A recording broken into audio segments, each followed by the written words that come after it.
আলহামদুলিল্লাহ রব্বিল আলামিন ওয়াল আকিবাতু লিল মুত্তাকিন ওয়া উসাল্লি ওয়া উসাল্লিম আলা সাইয়্যিদিল মুরসালিন ওয়া আলা আলিহি ওয়া আসহাবিহি আজমাইন আম্মা বা'দ ফাআউযু বিল্লাহি মিনাশ শাইতানির রাজীম বিসমিল্লাহির রাহমানির রহিম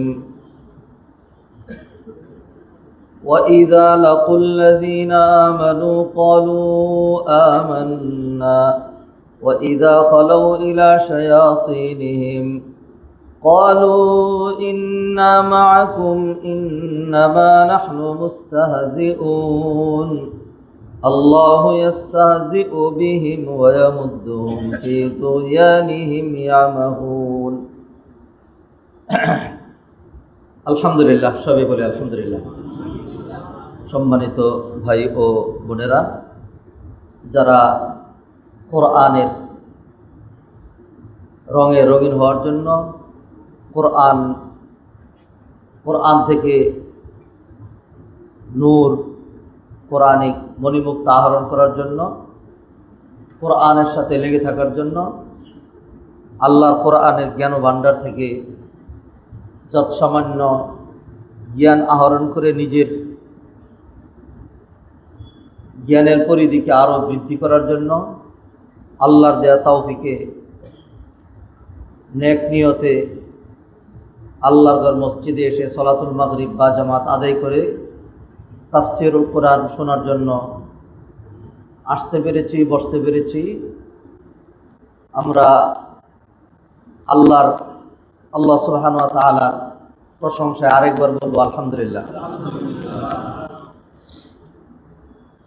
আবারও বলছি, আমরা কতটুকু তাফসীর করলাম, কতটুকু তাফসীর শিখলাম, বুঝলাম, এর চাইতে বড় মুখ্য বিষয় হলো আমরা কতটুকু সময় দিলাম, শ্রম দিলাম, চেষ্টা করলাম, নিয়ত করলাম, কোরআনের সাথে লেগে থাকার চেষ্টা করলাম। এটাই হলো মুখ্য। আল্লাহ সুবহানাহু ওয়া তাআলা বান্দার কলব দেখবেন, বান্দার চেষ্টা দেখবেন। বান্দা একটু চেষ্টাই করতে পারে, প্রতিদান আল্লাহ সুবহানাহু ওয়া তাআলার পক্ষ থেকে। ওয়া আল্লাইসা লিল ইনসানি ইল্লা মা সাআ ওয়া আন্না সা'য়াহু সাওফা ইউরা। বান্দার চেষ্টাটা দেখা হবে, সুম্মা ইউজাহু আল জাযাল আওফা, অতঃপর পূর্ণ প্রতিদান তাকে দেওয়া হবে। দেনেওয়ালা আল্লাহ সুবহানাহু ওয়া তাআলা। সম্মানিত ভাই ও বোনেরা, মাহে রমাদান একেবারে আমাদের দ্বারপ্রান্তে। এই রমাদানকে ঘিরে, রমাদান কোরআনের মাস, রমাদান কোরআনের মাস। কোরআন শিখা, কোরআন পড়া, কোরআনের জন্য প্রস্তুতি গ্রহণ করা, শিখতে থাকা, এটা এই শাবান মাসের অন্যতম একটা বৈশিষ্ট্য। রমাদানের প্রস্তুতি নিচ্ছি, রমাদান কোরআনের মাস, অতএব এখন আমি কোরআন শিখছি, কোরআন জানছি, কোরআন পড়ছি, কোরআনের তাফসিরে আসছি।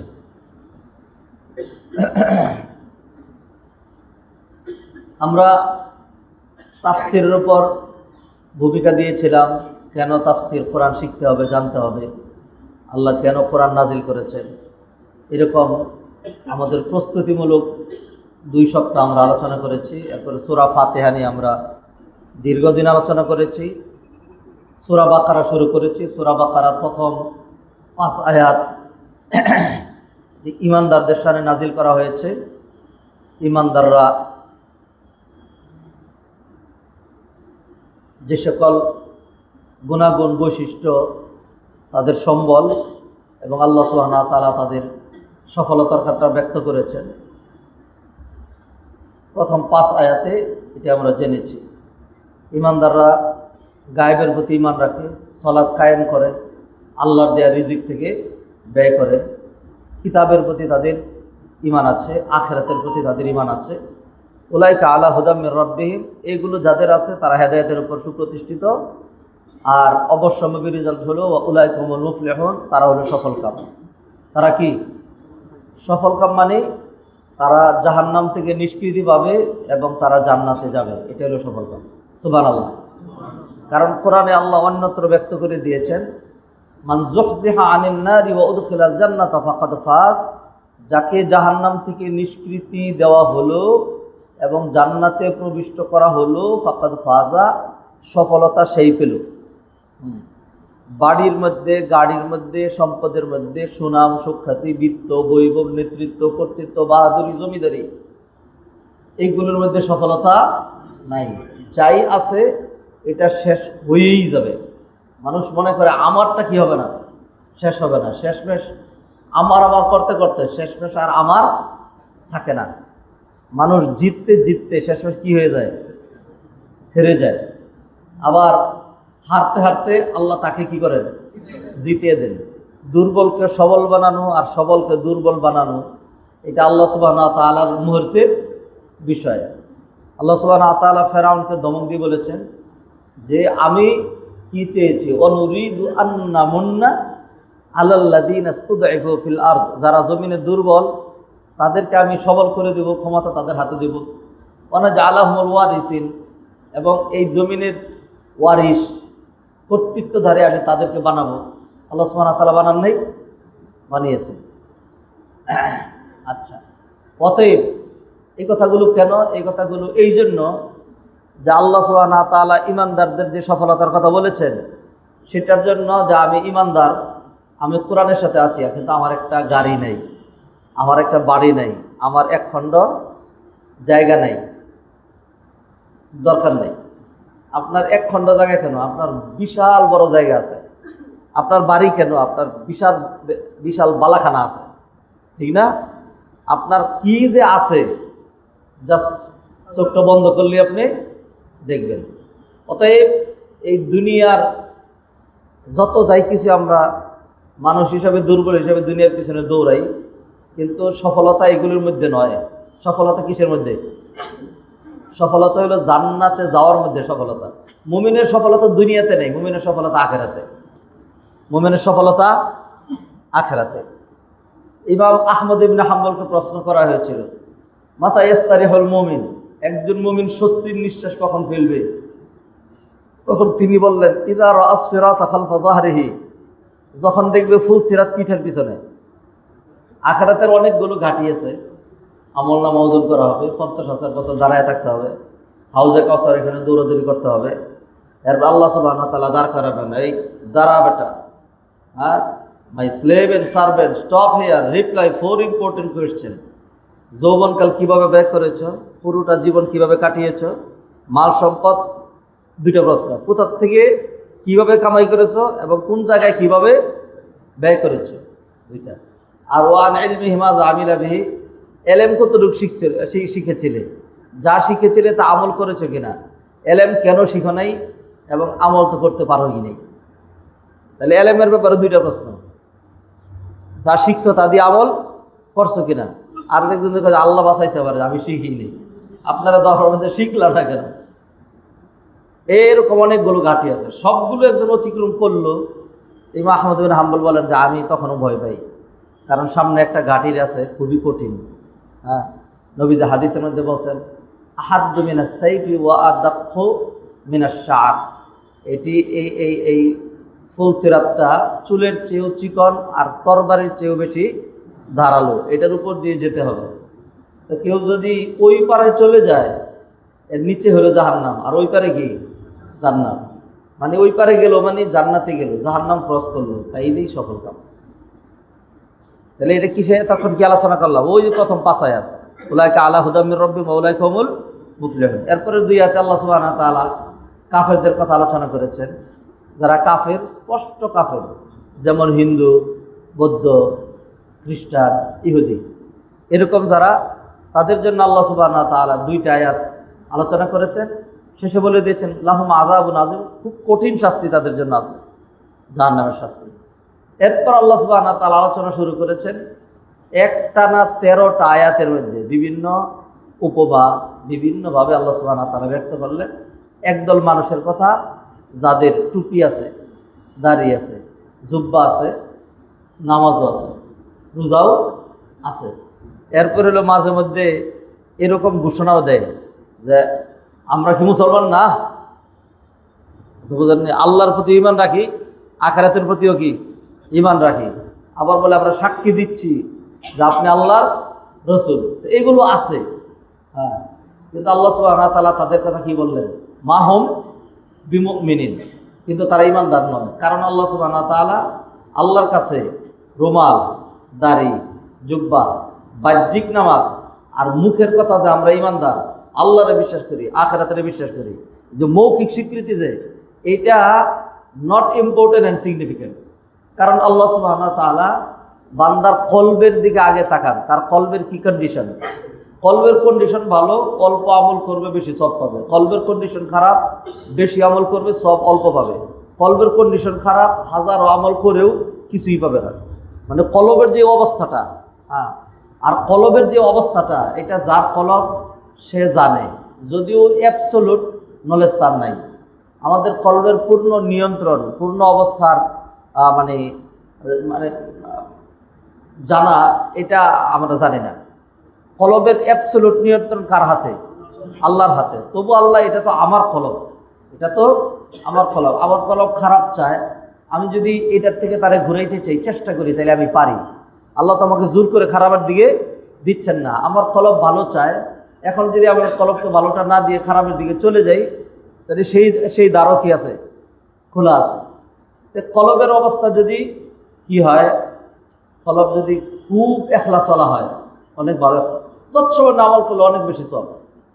যেমন সাহাবীরা 1 মুঠ আধা মুঠ দান করছেন, নবীজি বলছেন পরবর্তীতে যারা আসবে তারা যদি উহুদ পাহাড় পরিমাণ সোনা দানাও দান করে, তাইলে তারা ওই পরিমাণ সওয়াব পাবে না। কারণ কি? এটা অন্য কিছু না, এটা কলবের কন্ডিশনের কারণে। আবার আরেকজনের কলবের অবস্থা এত খারাপ, হ্যাঁ, যে সে বলতেছে যে আল্লাহর প্রতি ঈমান রাখি, আখিরাতের প্রতি ঈমান রাখি, আবার নামাজও পড়ে। ওয়াইদা কামু ইলাস সালাতি কামু কুসালা ইউরাউনা আন-নাসা ওয়া লা ইয়াযকুরুনাল্লাহা ইল্লা কালিলা মুযাবযাবিনা বাইনা যালিক লা ইলাহা হাউলা ওয়া লা ইলাহা হাউলা। মুনাফিকদের কথা আল্লাহ বললেন। হ্যাঁ, তো এখন তাদের কলবের ভিতরে যেহেতু কলব একদম খারাপ, সেই জন্য তারা ঈমানের কথা বলে এবং বাহ্যিকভাবে যে নামাজ পড়ে, এগুলো কোনো কিছুই তাদের বিন্দুমাত্র কাজে আসবে না। বরং তাদেরকে যে শাস্তির আযাবটা দেওয়া হবে, এটা কাফেরদেরকে যে আযাব দেওয়া হবে তার চাইতে আরো 3 ডিগ্রি বেশি। ইন্নাল মুনাফিকিনা ফি দারকিল আসফালি মিনান নার, মুনাফিকদের স্তর একদম সবার নিচে। এখন একটা পরীক্ষা দেবেন। হ্যাঁ, গত সপ্তাহে আলোচনা করছিলাম 3 শ্রেণীর মানুষ জাহান্নামের সর্বনিম্ন স্তরে যাবে। কয় শ্রেণী? 3 শ্রেণী। 1 শ্রেণী আমি বলে দিই সহজটা, এটা হলো কারা? মুনাফিকরা। ইন্নাল মুনাফিকিনা ফি দারকিল আসফালি মিনান নার। 2 নম্বর আলে ফেরাউন, মাশাআল্লাহ, হাওয়ারিয়ুন, হ্যাঁ, অথবা ঈসা আলাইহিস সালামের অনুসারী। এই 3 শ্রেণীর কথা আল্লাহ সুবহানাহু ওয়া তাআলা কোরআনে বলছেন, আদখিলু আলা ফিরআউন আশাদ্দাল আযাব। ফিরআউনের সঙ্গপাঙ্গ যারা ছিল এদের খুব কঠিন আযাবে ঢুকাবো। আর এটা কার? ফিরআউনের সঙ্গপাঙ্গ যারা ছিল। আর আরেকটা শ্রেণী হইল ইদ কাল আল হাওয়ারিয়ুন ইয়া ঈসা ইবনে মারইয়াম। ঈসা আলাইহিস সালামের অনুসারী হাওয়ারিরা বলল, তোমার রবকে আকাশ থেকে দস্তরখান ভর্তি খানা নাজিল করে খাওয়াইতে পারবে? হ্যাঁ, আল্লাহ সুবহানাহু ওয়া তাআলা বনী ইসরাঈলকে আগে মান্না সালোয়া দিয়েছিলেন, কামসা প্রতিদিন সকালে পাইতো, খাও। আল্লাহ সুবহানাহু ওয়া তাআলা বলছেন আসতেই থাকবে, হ্যাঁ, প্রতিদিনই আসবে। হ্যাঁ, সঞ্চয় করার দরকার নাই, নিষেধ করেছিলেন।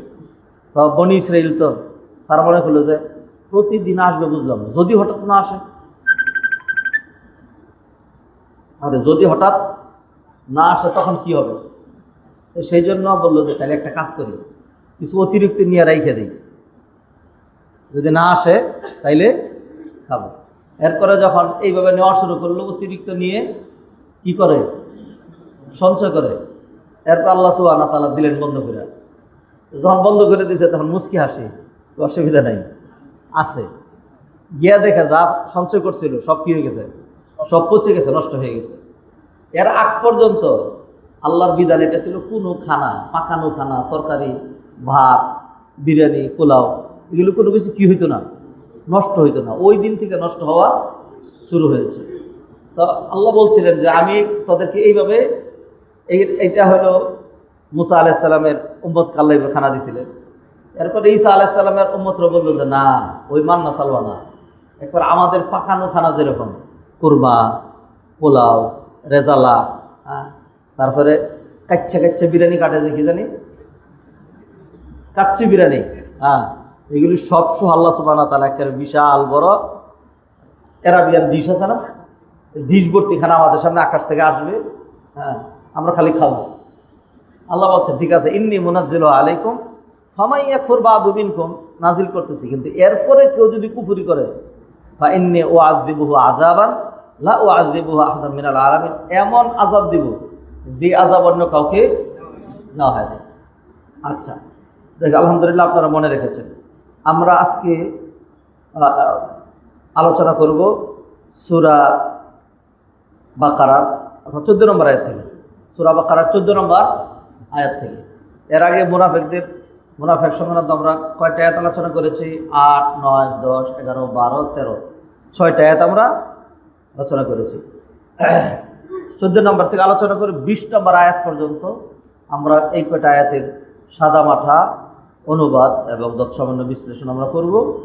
আমাদের নেক্সট ক্লাস হবে ইনশাআল্লাহ 21 নম্বর আয়াত থেকে, ইয়া আইয়ুহান নাসু উবুদু রাব্বাকুমুল্লাযী খালাকাকুম।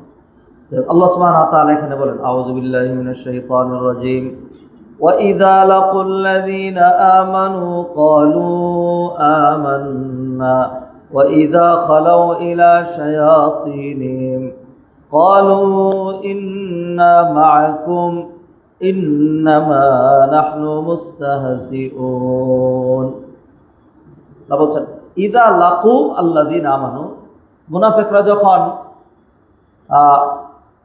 মুমিনদের সাথে মিলিত হয়, যখন মুমিনদের সাথে তাদের সাক্ষাৎ হয়, ইযা লাকু আল্লাযীনা আমানু, যারা ঈমান এনেছে তাদের সাথে মুনাফিকরা যখন মিলে অথবা দেখা হয়, ক্বালু, তখন তারা বলে আমান্না, আমরাও, we are as like as you, we are also believer, আমরা তোমাদের মতোই, আমরাও ঈমান এনেছি।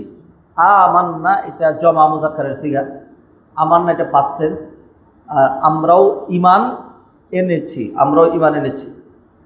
এটা হলো কাদের সাথে বলে? মুমিনদের সাথে। মানে বলে যে আমরাও ঈমান এনেছি, অতএব আমরা তোমরা একই, আমরা তোমাদের বন্ধু, তোমরা আমাদের বন্ধু, আমাদের সখ্যতা, আমরা এক দলের, আমরা এক গ্রুপের, এরকম তারা বলে। ওয়া ইযা খালাউ ইলা শায়াতিনহিম, ওয়া ইযা খালাউ, খালা ইয়াখলু নির্জনে একত্রিত হওয়া, ওয়া ইযা খালাউ ইলা শায়াতিনহিম, আর যখন তাদের শয়তানদের কাছে, শয়তানদের সাথে নির্জনে মিলিত হয়। যেহেতু বাহ্যিকভাবে তারা নিজেদেরকে ঈমানদার বলে, তখন এইভাবেই চলে। ওদের সাথে যখন সাক্ষাৎ হয় এরকম, মানে প্রকাশ্যে না, গোপনে গিয়ে তাদের সাথে আলাদা দেখা করে। খালা ইয়াখলু খুলুওয়ান, নবীজি হাদিসে বলছেন, মা খালা রাজুলুন বিইমরাতিন ইল্লা ওয়াশ শাইতানু সালিসুহুমা, যখনই কোনো একজন পুরুষ আরেকটা নারীর সাথে নির্জনে একত্রিত হয়, এক পুরুষ এক নারী, তখন সেখানে তৃতীয় আরেকজন থাকে, সে কে? শয়তান। এবার এই পুরুষের মনে ওয়াসওয়াসা দেয় আর এই নারীর মনে। এই জন্য একজন নারী একজন পুরুষ কখনোই এক লিফটে একসাথে ওঠা, এক রুমে একসাথে থাকা, নির্জনে কোনো জায়গায় থাকা, এটা কি নেই, জায়েজ নাই, হারাম। আল্লাহ বলেন ওয়া ইযা খালাউ ইলা শায়াতিনহিম, যখন তারা তাদের শয়তানদের কাছে যায়।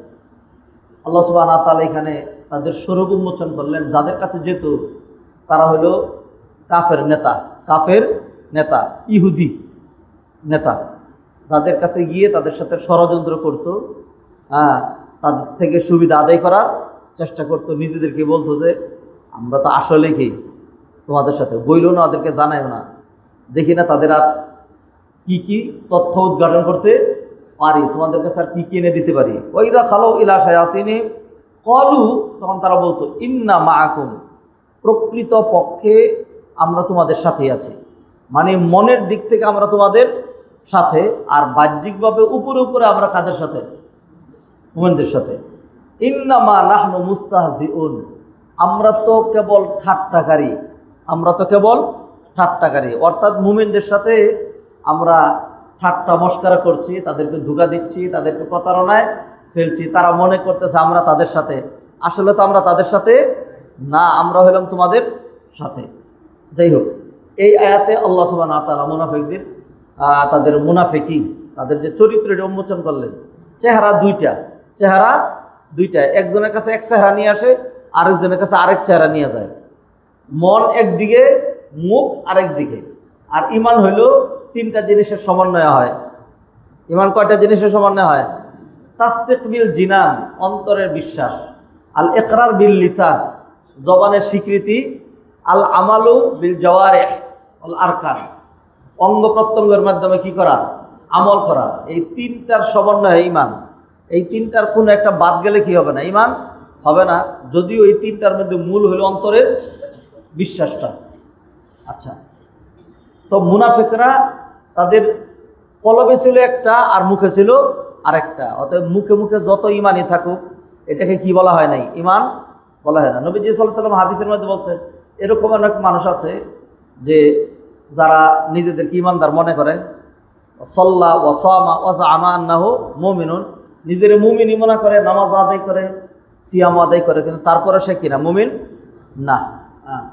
অতএব শুধু সালাত আদায় করলেই হবে না, রোজা রাখলেই হবে না, ঈমানের স্বীকৃতি দিলেই হবে না, বাহ্যিক পোশাক আশাক থাকলেই হবে না। মেইন বিষয় যেটা, সেটা হলো কলবটাকে কী করতে হবে? কলবটাকে ঠিক করতে হবে। আচ্ছা, আল্লাহ বললেন ওয়াইদা খালাউ ইলা শায়াতিনিহিম, যখন তাদের শয়তানদের কাছে যায়। আল্লাহ সুবহানাহু ওয়া তাআলা এখানে জানায় দিলেন, যারা কুফরির নেতৃত্ব দেয় এগুলি স্ট্রাকচারালি মানুষ হইলেও আসলে তারা কি?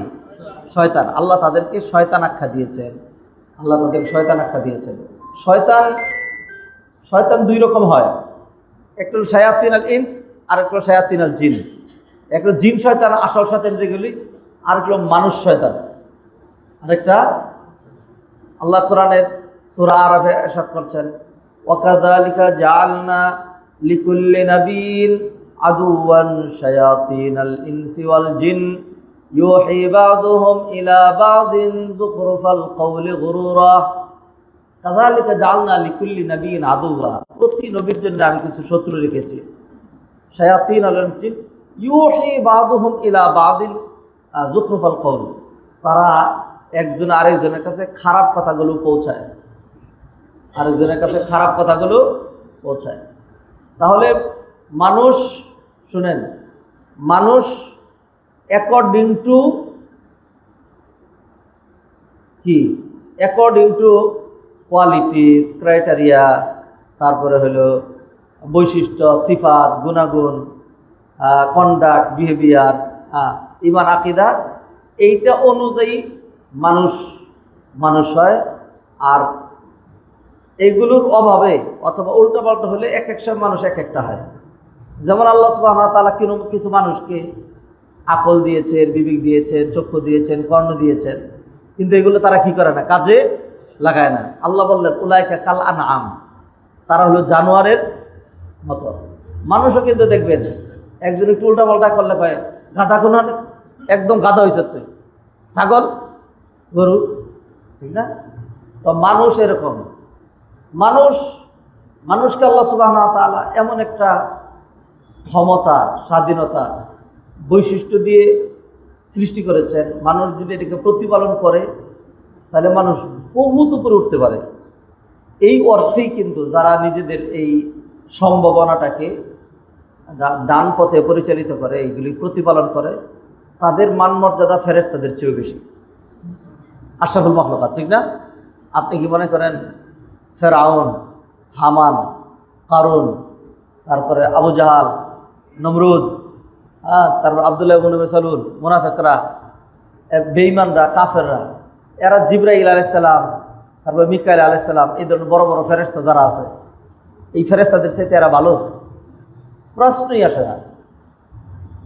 তাহলে মানুষ হইলেই যে খালি উপরে যাবে? মানুষ যারা উপরে উঠে ফেরেশতাদের উপরে চলে যায়, আর যারা নিচে নামে, আমার দিকে তাকান, মানুষ নিচে নেমে প্রথম হয় জানোয়ার। প্রথম কি হয়? জানোয়ার। তারপর আরো নিচে নামতে নামতে হয় শয়তান।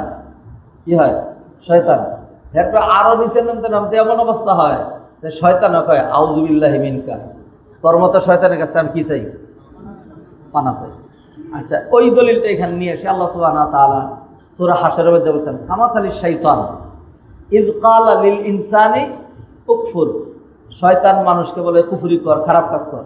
ফালাম্মা কাফারা, এরপরে মানুষ যখন একের পর এক কুফরি আর পাপাচারে লিপ্ত হয় তখন শয়তান বলে ক্বালা ইন্নী বারিউম মিনকা, আমি শয়তান ও তোর সাথে সম্পর্ক রাখি না। ইন্নী আখাফুল্লাহ রাব্বুল আলামিন, আমি আল্লাহরে ভয় পাই। তোর মতো মানুষ আমি শয়তানের চাইতেও আরো জঘন্য শয়তান, আরো খারাপ। কারণ শয়তান কিন্তু শুনেন, আচ্ছা শয়তান কি কুফরি করছিল? না। অ্যান্সার আবার যাই না নেন, শয়তান কি কুফরি করছিল? না। কুফরি করা মানে অস্বীকার করা। কুফরি করা মানে কি? অস্বীকার করা। শয়তান কুফরি করে নাই। শয়তান জাস্ট আল্লাহর আদেশের উল্টো একটা যুক্তি দিয়েছিল।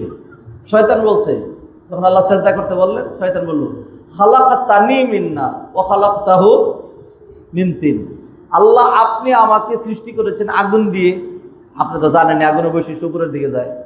ওয়া খালাকতাহু মিন তিন, আর তাকে সৃষ্টি করেছেন মাটি দিয়ে, মাটি নিচের দিকে যায়। এইখানে শয়তান আল্লাহর স্বীকৃতি দিল না অস্বীকার করলো? স্বীকৃতি দিল। খালাকতানি, আপনি আমাকে সৃষ্টি করেছেন, তাহলে স্রষ্টা যে আল্লাহ, স্বীকৃতি দিছে তো। এরপর বলে ক্বালা রাব্বি বিমা আগাওয়াইতানি লাউযায়্যিনান্না লাহুম ফিল আরদি ওয়া লাউগবিয়ান্নাহুম আজমাইন। রব্বি, ও আমার রব। আমরা আল্লাহরে কি বলি? রব্বি। হ্যাঁ, রব্বি ইন্নী যালামতু নাফসি, ঠিক না? তো শয়তান কি বলতেছে? হ্যাঁ, ক্বালা রাব্বি বিমা আগাওয়াইতানি, ও আল্লাহ যার কারণে আপনি আমাকে এরকম অভিশপ্ত করে দিলেন, আমি লেংটি দিয়ে লাগছে তার পিছনে, এমনভাবে তাকে আমি ধরবো, সামনে দিয়ে আসবো, ধাক্কা দিয়ে জাহান্নামে ফেলে দেব। আমাকে ধাক্কা দিয়ে চলে যাবে, পিছন দিক দিয়ে টান দেব, ডাইন দিক দিয়ে আসবো, বাম দিক দিয়ে আসবো, রাস্তাকে এমন পিচ্ছিল করে দেব, আপনি দেখবেন তারা বিপদগামী হয়ে যাবে। হ্যাঁ, তো শয়তান যেটা আসল শয়তান, তারও একটা অবস্থান আছে, মানুষের মধ্যে যারা শয়তানি করতে করতে আরো সীমা ছাড়ায় যায়, তার কোনো অবস্থান নাই, শয়তানের চেয়েও নিচে, নিকৃষ্ট। তাহলে এখান থেকে আমরা ওইদা খালাউ ইলা শায়াতিনিহিম, যখন মুনাফিকরা তাদের শয়তানদের কাছে যায়, নেতা খেতাদের কাছে, কাদের কাছে? নেতা খেতাদের কাছে। চুরদের লিডার কে হয়? যে সবচেয়ে দুর্বল চুর, নতুন চুর, বেশি চুরি পারে না সে। হ্যাঁ, আলেমদের মধ্যে প্রধান কে হয়? যার কোনো এলেম কালাম নাই সে। হ্যাঁ, যার বেশি আছে। মানে ধর ব্যবসায়ী সমিতি, এইখানে কে বেশি হবে? যার কোনো রকম ছোট্ট একটা পানের দোকান আছে।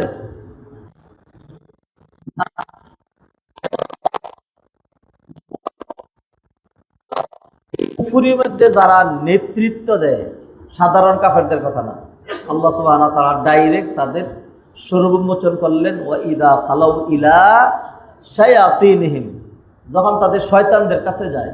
তাহলে যে অন্তত তিনটা জিনিস জেনে রাখেন, মানুষ যখন তার মধ্যে যে মালাকা, তার যে সম্ভাবনা, এইটাকে সে কাজে লাগায় না, চোখ দিয়ে যা দেখার দেখে না, কান দিয়ে যা শোনার শোনে না, আর অন্তরটাকে কাজে লাগায় না, তখন সে আর মানুষ থাকে না, সে হয়ে যায় জানোয়ার। সে কি হয়? জানোয়ার। উলাইকা কাল আনআম, উলাইকা কাল আনআম। এরপরে যখন আরো নিচে নামতে থাকে, কুফরির নেতৃত্ব যখন দেয়, তখন সে হয় শয়তান। সে কি হয়? শয়তান। এরপরে সে যখন নেতৃত্ব দিতে দিতে কুফরি করতে করতে সীমা ছাড়িয়ে যায়, তখন একটা পর্যায়ে অরিজিনাল শয়তান যায়, সেও বলে যে সর্বনাশ, আমি একটা যুক্তি দেওয়ার কারণে আমার এই কঠিন অবস্থা হয়েছে, আর তুমি যেইভাবে কুফরি পর কুফরি করে যাচ্ছ, তোমার অবস্থা নিঃসন্দেহে আরো জঘন্য হবে। অতএব আমি শয়তানও তোমার সাথে থাকতে পারি না। আল্লাহ আমাদেরকে হেদায়েত করেন।